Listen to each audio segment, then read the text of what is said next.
Welcome to YIMBYNation, a podcast exploring U.S. housing and the roadblocks to building more equitable neighborhoods. Join Jimmy, Peter, and V as they, and special guests, offer their unique perspectives on building more diverse communities and addressing the social problems that emanate from the lack of decent, safe, and affordable housing. Our hosts have served in the fields of advocacy and nonprofit, public, and private development, and are driven by their passion for community empowerment. Join the conversation and share your thoughts on social using hashtag YIMBYNation.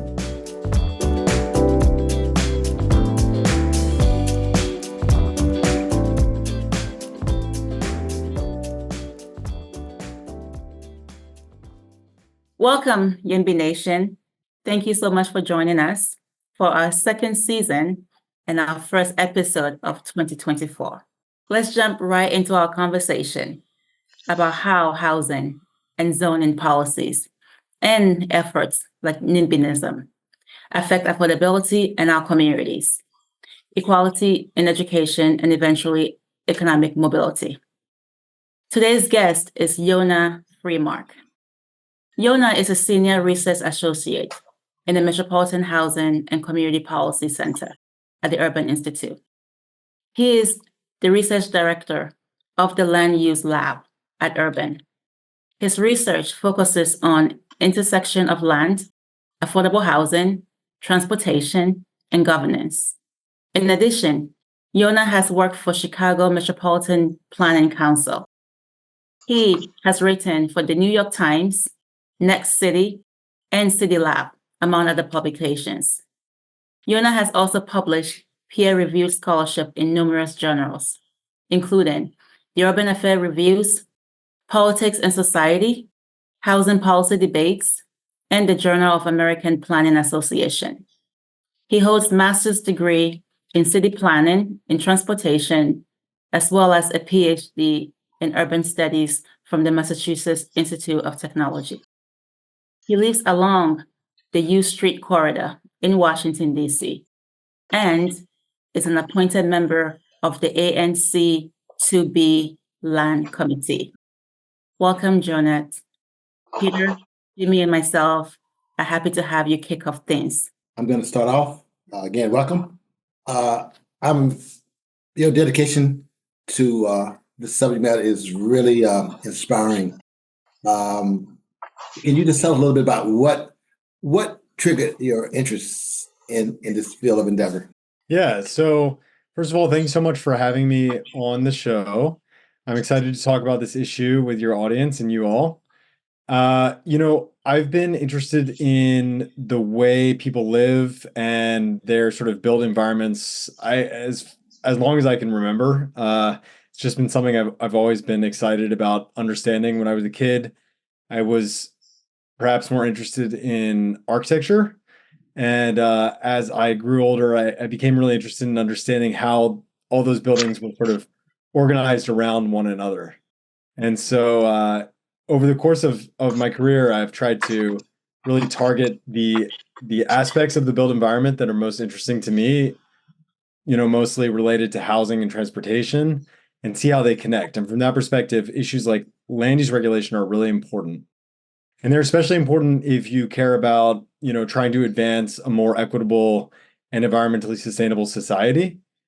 And so from my perspective, I try to find opportunities to work on projects that are related to that intersection: land use, transportation, housing, equity, and the environment.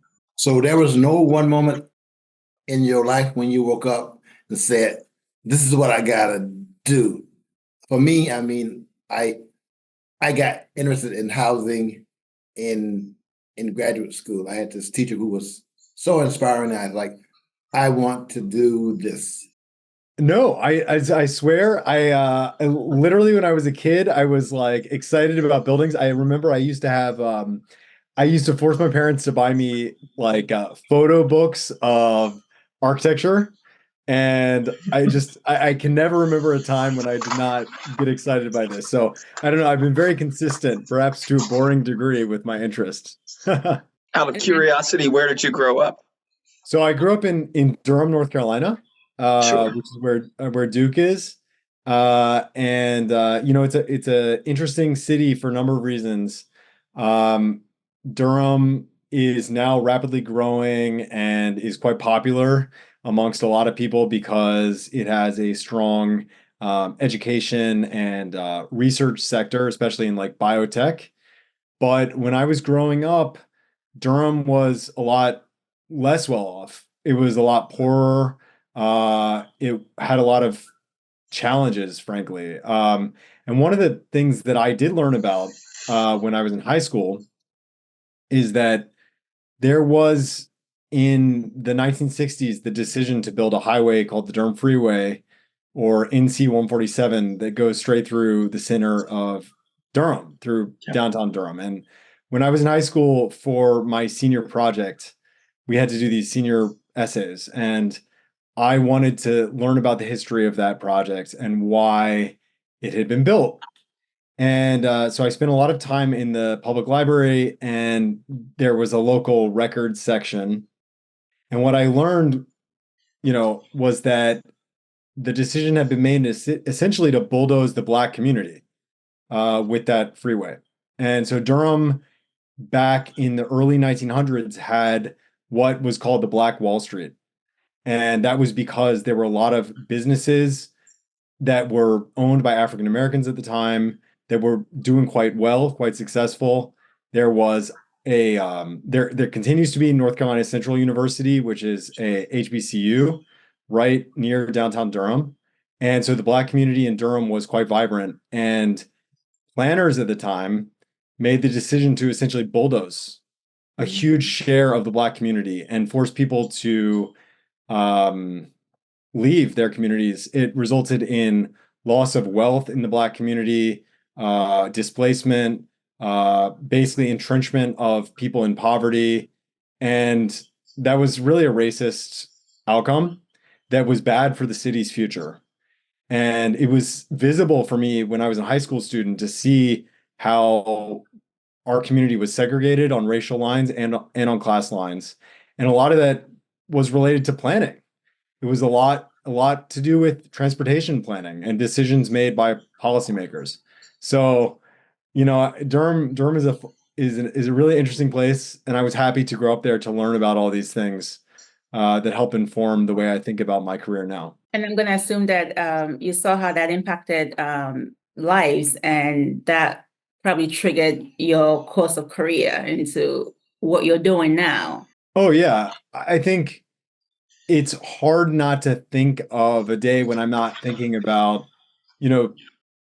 what I learned in Durham about what works, what doesn't, what makes people happy in terms of like spaces to be in.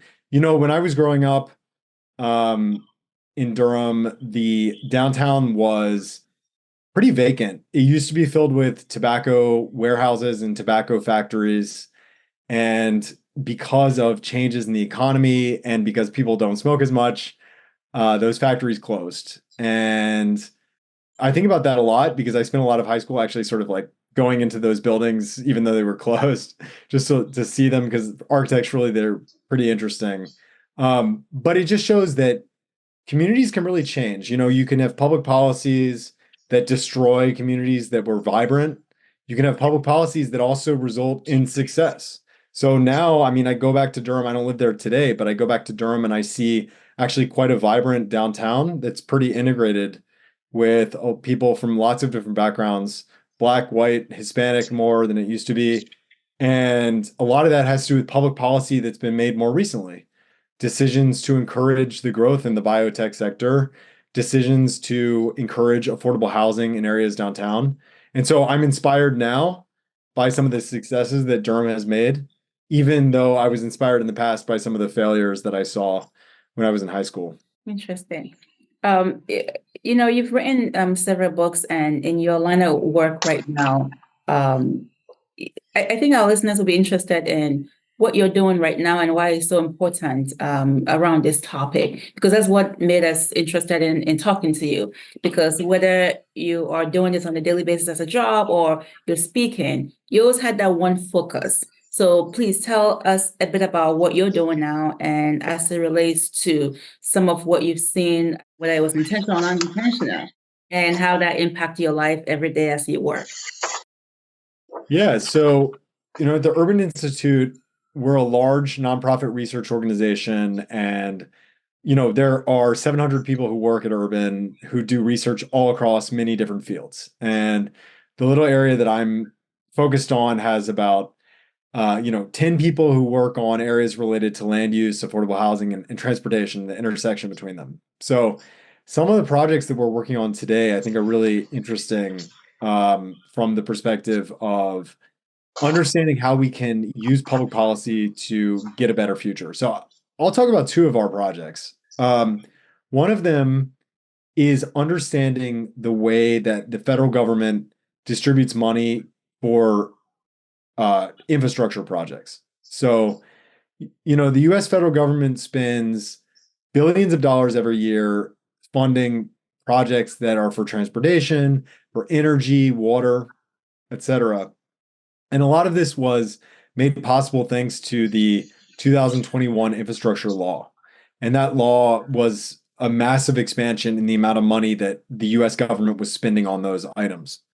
But one of the things that the law didn't do explicitly was make sure that the funds were going to communities that needed it most, especially with respect to trying to reduce inequities in our society. And so at the Urban Institute, we created a large database of thousands of projects all around the country to understand where they're being funded and where they're located as compared to the demographics of the people who are being impacted. And what we wanted to really discover was whether funding was going to communities that were more likely to be higher income, more likely to be lower income, more likely to have people who were white, more likely to have people who were non-white. And what we discovered was that there's actually considerable variation in the approaches that the federal government is taking. And some of that I think is positive and some of it is negative. So on the positive side, we are finding that the Department of Transportation, for example, is giving out a lot of grants to communities where people of color predominate to a greater degree than other parts of the country. And so that suggests that the Department of Transportation is doing a good job to ensure that funds are going to the communities that actually need it from an equity perspective. At the same time, we have a large number of grants that are distributed through what's called formula. And that is money that is distributed by Congress, basically based on a rule that they put into the law. And one thing we found there is that, unfortunately, a very large share of the money is going to states that are disproportionately white and disproportionately higher income. And my concern is that we're spending a huge amount of money on infrastructure, and it may be going to reinforce existing patterns of inequity in the US society. So that has been a really interesting project, and it's something that we're going to continue doing over the next few years. Another project that we are actually just starting this year is about gentrification and the land use impacts of transportation investment. So what we're doing is we're working with a team from the National Center for Smart Growth out of the University of Maryland, and also an organization called Tool Design Group. And what we're doing is we're trying to understand for projects that are investing in public transportation, roadways, and bicycling, what are the impacts of those projects on gentrification and displacement in the surrounding community? And so we're doing a national review of what we understand there. And I think it should be pretty interesting in informing our understanding of the interaction between infrastructure and the way people live. I'm not sure if this is a question or a statement, but I'm going to go back to your Durham, a lovely city, Bull Durham all over the place, great restaurants downtown and great universities. This whole thing of transportation, public policy, I've been doing it about 45 years now. And the thing that's always intrigued me is the public policies, post-reconstruction, how we act, redlining, zoning, all these policies have had a negative impact on wealth. I'm gonna guess that the gap between black wealth and white wealth, and you probably know this better than I do. The first part, has it closed over the last decade or two? And my second part of that is that these public policies that are ingrained in our do you see? I don't see any real improvement in them. I work in a lot of cities. I live in a lot of cities. Those impacts of the highways and redlining and thing we don't talk about that I don't know if you can quantify, racism, trying to find an apartment, trying to get an apartment, trying to get transportation, trying to get a job. I see barriers in all those things as well. So I just want to just get your, first of all, statistically speaking, has the wealth gap between blacks and whites, has that closed over the last decade or two? And second, your opinion about how we stop gentrification, how we stop white flight, how we give people of color a greater piece of the pie. Because I just my feelings that haven't changed, and if anything, it's starting to get worse. Yeah. So unfortunately, I wish the story, I wish the story were a better story across the nation. In the years up to the Great Recession, so in the 1990s and the 2000s, there actually was some closing of the black-white gap, wealth gap. There was improvement across the country towards equality. But the Great Recession, so between like 2008, 2010, was horrible for helping to close that gap. And the reason was that Black families were vastly disproportionately targeted by predatory investors to have access to terrible home loans that subjected them to losing out on a huge amount of the equity they had put into their homes and the wealth that was associated with that. And so what happened was, during the Great Recession, we saw a massive decline in Black wealth, especially in the United States, making the wealth gap substantially worse than it was in the years before.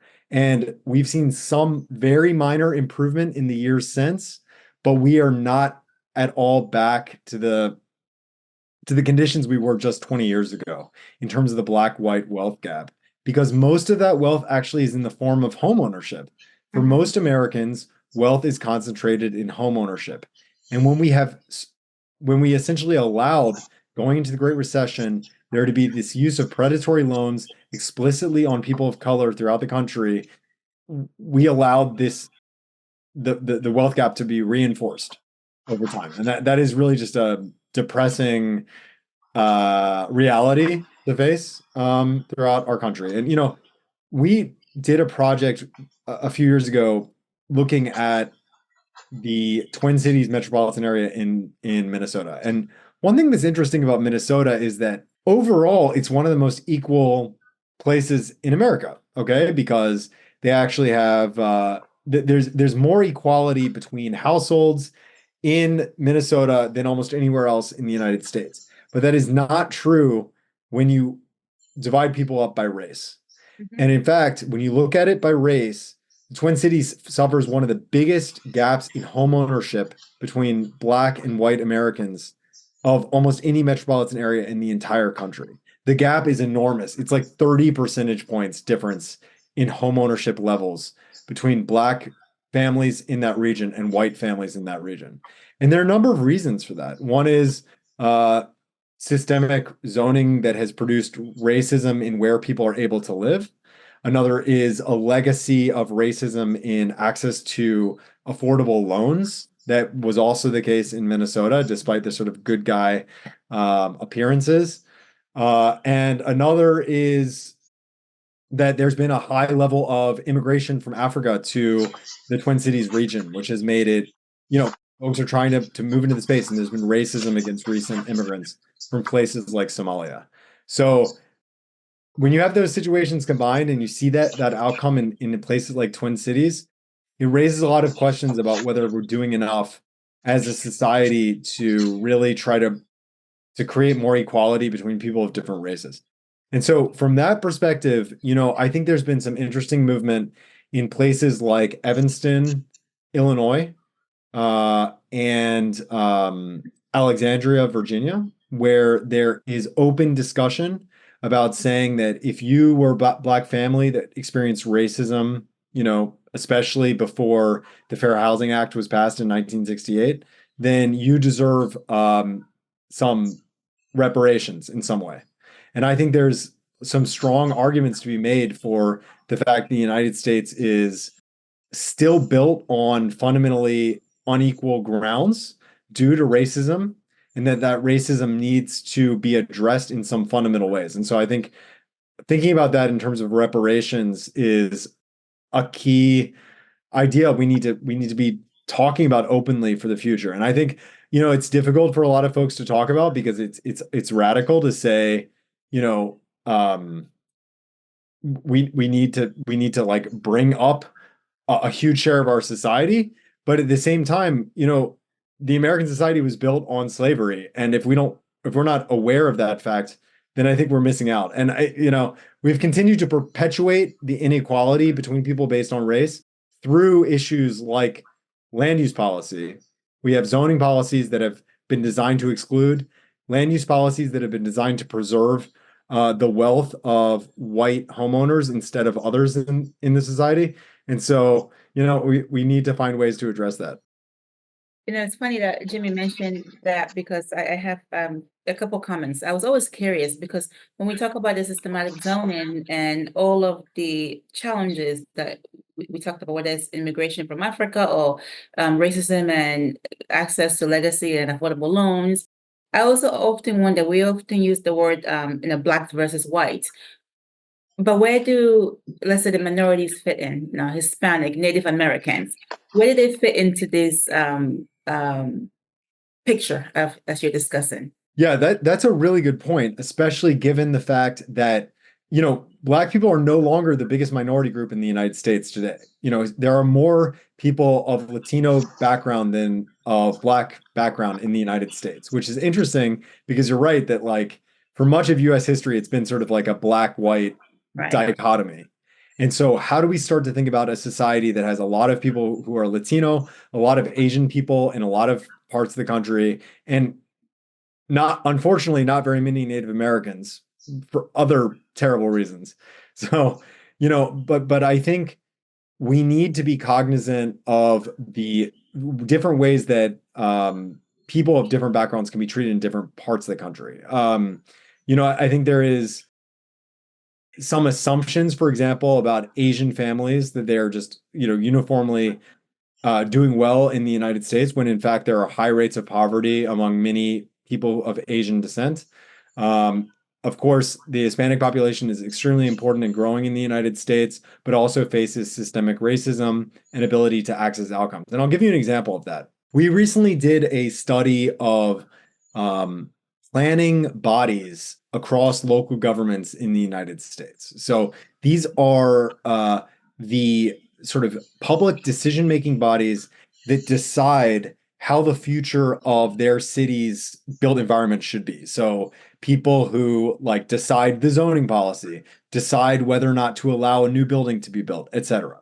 And what we were interested in was understanding, do the people who sit on those boards represent their communities? In other words, like if the community is half women, are half the people on the board women? And what we found was that, as you might expect, these boards were totally non-representative of the people who lived in them. And they were non-representative on some key counts. Number one, women are seriously underrepresented on these bodies. Number two, Hispanic people are extremely underrepresented. So you have a lot of communities throughout the United States that have very high share Latino or Hispanic population, but almost no representation on their public bodies. And then we found almost no representation of renters, which is to say that almost everybody on these bodies own their homes, despite the fact that 40% of American households are renters. So I think we need to be clear that when we think about America and we think about trying to improve equity, no, it's absolutely not just a Black-white issue. It's an issue that's about gender, it's about race across a variety of different metrics. It's about abilities, et cetera. So, I think that the path to justice is one where we think about the needs of many different people, many different backgrounds at the same time. They don't have to be in conflict with one another. Interesting that you brought in housing tenure as one of those inequitable areas as well. And you're right, renters make up nearly half of total households in the U.S., certainly in the 40 percentile. Given that zoning and land use decisions are local decisions, what role, if any, can the federal government play in leveling the playing field for affordable development in local communities? Unfortunately, NIMBYism has had considerable influence on zoning and land use decisions at the local level, as you've just been discussing. We face that all the time here in Connecticut, small state, 169 communities, all with their own zoning regulations and boards. Is there a role that you can see the federal government playing in helping to level the playing field in developing affordable housing in communities that will also offer residents access to educational resources and economic mobility? Yeah, so I think just as a starting point, you're absolutely right that the local control of land use and housing policy throughout the country has resulted in the ability of higher income communities to use their power to exclude. So essentially, a lot of suburban areas, but not only suburban, have used zoning policies to say that essentially you can't build an apartment building here. You cannot allow affordable housing here. And the result is that folks with less income and folks who live in apartments are concentrated in specific areas, which often deprives them of access to live in communities with low rates of crime, to live in communities with good schools, to live in communities with access to jobs. So we need to be thinking wholeheartedly about how to fight that outcome. Connecticut is a great example of this. We did a study of zoning throughout Connecticut, and we found that zoning was closely connected to segregation by race and income throughout the state. So in other words, what you see is that a lot of towns in Connecticut are using zoning policy to prevent people of color and prevent people with low incomes to live within them. And that should raise concerns for all of us, because if we're a society that's supposed to be one where everybody is treated equally and has the right to live where they want to live, then that should not be the case. So is there a role of the federal government to engage in this policy area? Well, to be honest, I think it's hard. And the big difficulty that we have and that we run into is that the federal government, in order to pass a law, requires typically 60 senators out of 100 senators. And getting 60 senators to pass a law that tells local governments what to do is like the hardest thing in the world. And the reason it's a non-starter. Yeah, it's a non-starter because no senator wants to say, you're right, I'm passing a law to tell you, local government, that you can't do the thing that you want to do. Despite the fact that we know that the things that those local governments are doing is unfair. So from my perspective, I think that the role of the federal government is going to be a little more limited. Even so, there are things the federal government could try to do. So number one, the federal government could say, for example, if you, local government, use transportation money from the federal government, and by the way, every local government uses transportation money from the federal government, then you, local government, have to allow apartments to be built in your community, right? Step number one. Step number two, if you are using these transportation dollars, you, local community, have to plan for affordable housing. You have to demonstrate how you're going to be able, how you're going to allow for people with low and moderate incomes to live in your community. And I think that if the federal government took that idea by the horns and said, we're going to just do it, we're going to make this happen, I think you could see major change. But it would require a lot of political initiative on the part of the federal government to say this is a priority. That said, I do think that states are the key opportunity here. We need to ask more of our state governments to say, this is not acceptable that we see this level of segregation and inequality in our communities, and that we need to use state power to essentially enforce rules that apply to all communities. And, there are some examples of that we're starting to see. So just to give you some, in Massachusetts, there's a law that says that if you're an affordable housing developer and you want to build in a community that doesn't allow you to build, you can sue and the state will allow you to build in that location. Connecticut has that too. It's 830G is the statute here that was actually modeled after the Massachusetts law. And yeah, I mean, has that been functioning well in Connecticut? It's had mixed results. It's made some progress in creating multifamily communities in what were otherwise single family communities. It has not had the same impact in creating affordable housing in local communities because it's a fairly low threshold of affordability that has to be met by developers to be able to use that tool. So it doesn't bring a lot of affordability to these otherwise, largely wealthy suburban communities or rural communities in Connecticut. I mean, what you're saying is right. All politics is local. So even at the federal government level, senators and representatives are looking at where their voters live and what's in their interests. In contrast to Connecticut, most states have functional county governments, which are more regional in their outlook.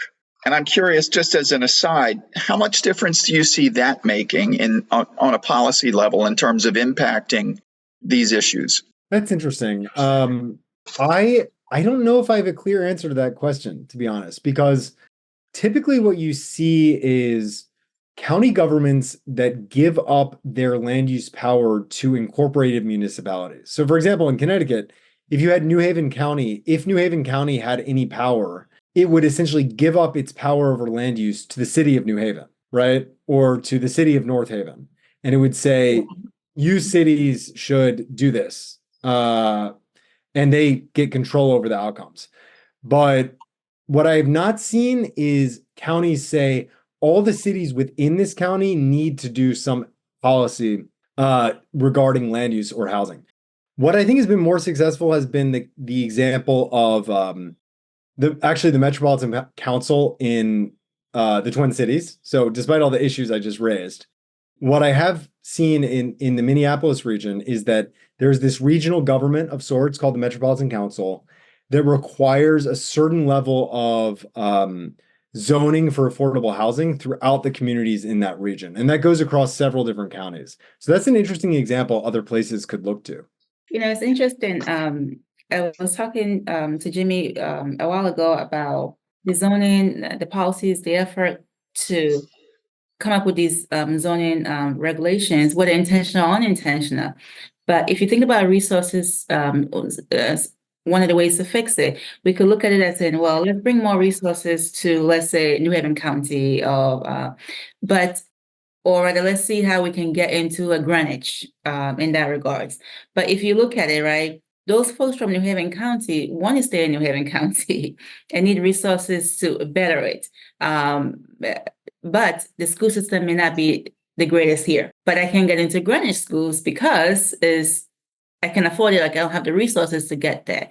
So where is that middle ground, and how zoning plays into effect in this regards to try to balance it? So there may be times where we don't need to go to Greenwich. We just want to stay in whether it's the New Haven County or the Fairfield County, but still have the same opportunities and resources that the Greenwich counties have. Yeah, no, I think that's an interesting point. And that has actually, this issue has raised a huge amount of conversation in the research community related to housing, right? Because some folks say the goal is to give people access to any part of the area and let them, go to school wherever, let them move wherever. People should have free access everywhere, right? This is sort of the idea behind the concept of access to opportunity.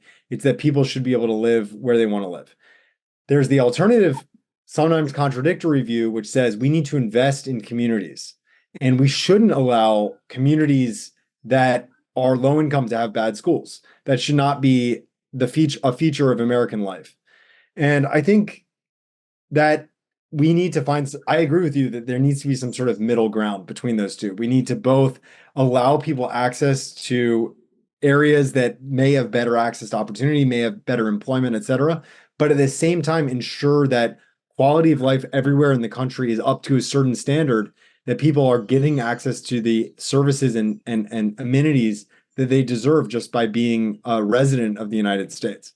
I'll follow what we just said. There are studies that show that people of color, marginalized communities, don't fare very well when they move to the suburbs of Chicago and other similar suburbs. They've shown that tracking these two groups, that the groups that stayed in Chicago, uh, over the long run, given these other better schools and better conditions, perform better. So I just always, there's so much focus on getting us under zoning in these other communities, and there's so much focus on transportation in these other communities, and maybe not enough focus on. We had a program a couple of years ago in Section 8 where the housing authority, were given bonus points when we could get low-income families, primarily minority families, to move to surrounding suburbs. That was, under my administration, we tried everything we could, and it was still a disaster. And I was like, wow, they don't want to move to Madison. They don't want to move to these other towns on the coast, these beautiful towns. And we would ask them after me being arrogant enough to think I knew all the answers, and they would say, I have 3 people to babysit. I have the grandmother and the sister and the aunt, and I got to take them 3 places. I work at EL New Haven. My doctor's at EL New Haven. My church is in the neighborhood. I have no desire to move to any of those communities. I want a better school and a better whatever my community. So I think there's such an emphasis on the fact that in this case, people of color, low-income person want to do this, want to move. But a lot of my experience, my own experience, has shown me that they do not. And when they do, they come back. I don't know about your experience. Yes, that is exactly. I mean, that's been, well, so my experience, well, I don't want to talk about personal experience, but I can say from the perspective of research, you are 100% correct. There was this whole effort in the Chicago region called Moving to Opportunity, where the US government paid essentially thousands of folks, mainly Black, low income, to move to, quote, opportunity in the suburbs, right? And the idea was that this would improve people's lives. And it's true that in some cases it did. For some folks, it really did. It gave people access to things. But for a large share of folks, they felt like they were living in communities without people they knew or could connect to. They were living without access to the daily things they had relied on in the past, their neighborhood. They were taken away from their neighborhood. And so after a few years, a huge share of those folks who were supposedly getting something better decided to move back to the communities that had all these problems. And I think that is evidence of the fact that it's not all, you can't quantify everything about somebody's life and then assume that if you meet some sort of standard in some other place, people will be more than happy to move there. That's just not reality. People have connections with their family. People have connections with their friends. People have connections with just things about the culture of the place where they are. And we can't treat moving as the way to solve our problems. So I think my personal sense is we need to give people the opportunity to move, but we also need to invest in everybody's communities. I mean, listen, it's easy enough to see throughout so much of America that we have chosen as a nation to underinvest massively in huge parts of our cities. You end up with sidewalks that are terribly maintained, schools that are underfunded with inadequate teachers, no access to services like retail or restaurants in those places, the allowance of vacant lots and abandoned buildings to go on despite the fact that there's supposedly laws against those things. You bring all these factors together and you're asking people to live in communities that are really unfair to them in terms of what they deserve, in terms of where they want to live. And so we have to equalize the playing field by saying actually every community deserves those baseline of amenities just as much as we need to say people have access, the right to go live somewhere else. So I completely agree with you. It's interesting because very often also the focus is on whether it's gentrification or affordable housing or land use impact. We're so focused on these policies that we forget the individual and what their true needs are. So sometimes also in an effort to try to change policies to make things better, we forget why we did this in the first place. And as we talked about before, the origin of zoning, the things that became out of it, whether it was intentional or unintentional, it spins a whole new level where even in this conversation, for example, I'm not even sure what the specific subject is, but I know that we're talking about all of these different things that is all a part of something, but haven't really taken away that one single thing that encompasses everything. But it's all equally important, it's all equally relevant. So we talked about land use impact, we've talked about affordable housing, gentrification, redlining, zoning, systematic zoning, the gap between Black and white and minority racism. These are all a part of one big issue. So how do you solve it when there's so much centered around this one issue? I mean, listen, I don't have the solutions at all. I think the solutions are everybody, doing their darndest to think about the public policies we have out there and finding ways to change them for the better. I think all of us have sort of a very small part to play in that. But I would say that, when it comes to land use policy, I think that we can think about this from multiple perspectives. One is we need to make sure, again, that people have access to live in the communities that they want to live in. So that means land use policies that enable different types of housing units to be built in different types of places. Second, we need to make sure that investments are going to the communities that need them most. And so that's why I focus so much on thinking about where grants are headed from the government and making sure that those grants actually are serving communities of color and communities with low incomes. Because if they're not, what are we doing here? Why are we wasting our money on perpetuating inequities? So, I think those are two areas that I really care a lot about, but there are a million things that are sort of challenging about life in the United States that we need to think about addressing.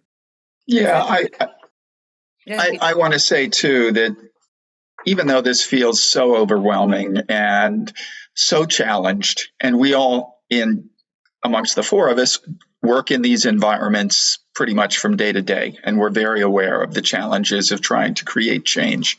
But I'm also aware of the power of individual people and citizens speaking up and getting engaged in their local communities.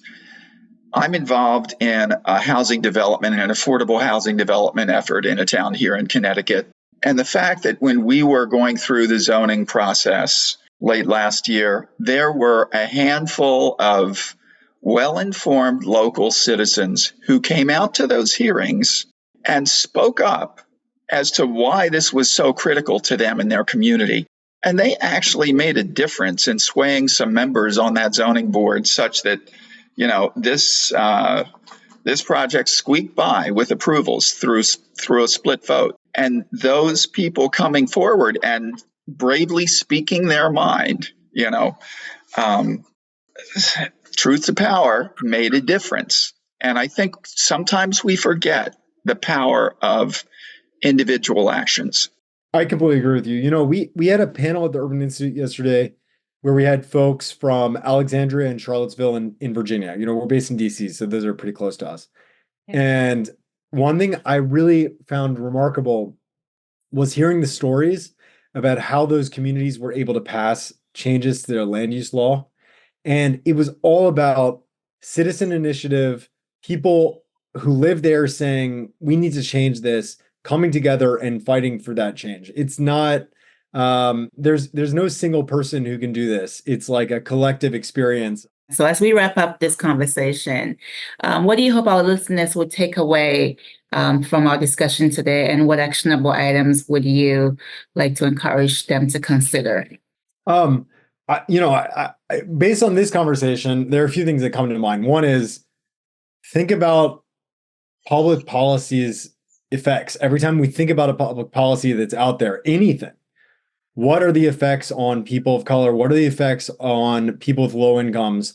How is it different across different parts of the country? If we're not thinking about those things as we are passing or enforcing current public policy, and that can be all sorts of things, then we're losing out and we're not on the path towards greater equity. So that's one thing that's really important to me. A second is that, I think we can ask our governments to do better when it comes to allowing people to live in the places they want to live when it comes to land use. I think we have a responsibility to ask our local governments to change their zoning rules. And that can mean either, concentrated action from local stakeholders to try to promote change, or it can mean state or federal governments looking for improvements. So those two things are really what's on my mind right now.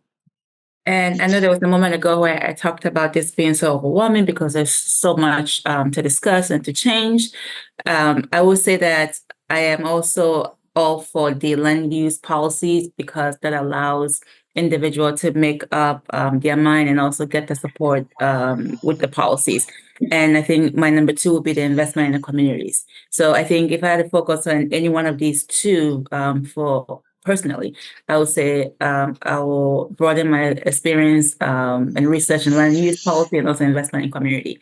I think those two will work in terms of individually helping direct people. But you talked about New Haven, and I forgot to mention that Jimmy has done a lot of work in New Haven. How many units have you built in New Haven? About 2,000. About 2,000 units of affordable housing. So that's incredible. Yeah.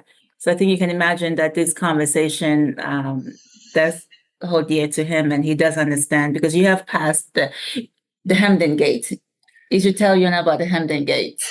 I was surprised when I heard about it. The fence was up for 50 years, and no one quite knew why it was up, but it was actually a fence that separated a low-income community in New Haven from a moderate income community in Hamden.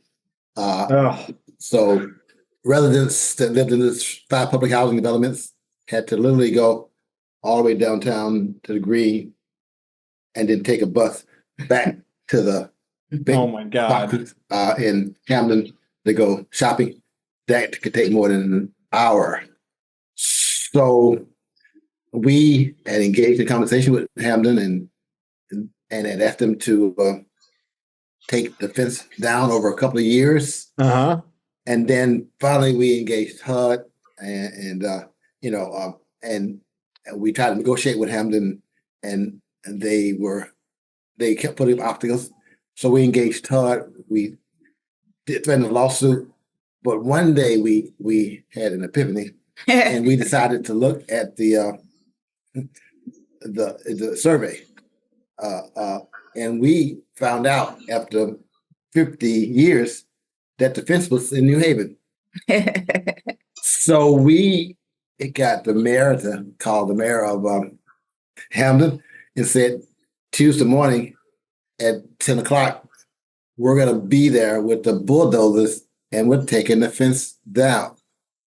We had no idea what was going to transpire. We didn't know if there was going to be, it's going to be violence.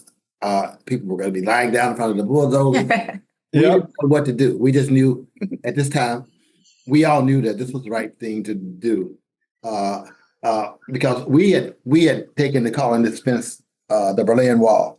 It was not just a chain link fence. It was a metal fence. It was 6 feet tall. It ran quite a bit along the city line,